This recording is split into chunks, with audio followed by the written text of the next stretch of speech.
Welcome to ResNexus. In this video, we're going to cover how to import data into ResNexus. Once you've signed in, you'll navigate to the Tools drop-down menu and select Import Data. You'll see here that step 1 is to select your template to fill in your information.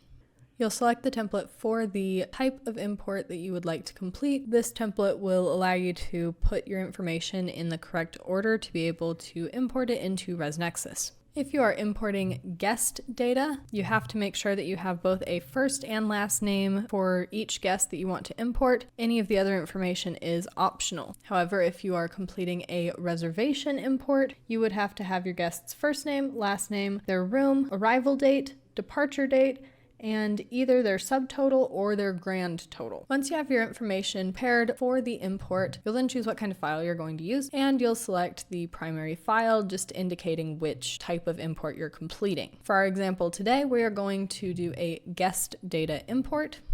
So we'll select that option and then choose our file. Our file has a header row, and if you're using the template for the import, yours also will have a header row. You'll then scroll down and select upload. This will bring you to the page that allows you to identify the columns in the file. It will not display everything from your spreadsheet on this page. It's just giving you enough of a preview to be able to identify what each column is. You'll want to make sure that your last names match up, first names, your address line is correct. If you have any headers missing from your spreadsheet, it will default to saying do not import and will skip that information unless you go in and select what category that is. You'll see that in this example, some of the information is left blank.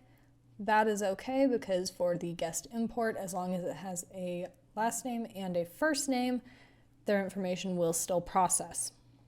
You'll then select the process button. And it'll give you a progress bar just letting you know where you're at with your upload. It'll let you know how many records were successfully imported. So for this example, you will see that all 140 pieces of information that we imported worked properly. It's very important that you reach out to support to get some help with it. If you make a mistake while completing an import, you will need to contact the support team to help you remove that from your system. And that's how you complete a data import in ResNexus. Thanks for learning more about ResNexus.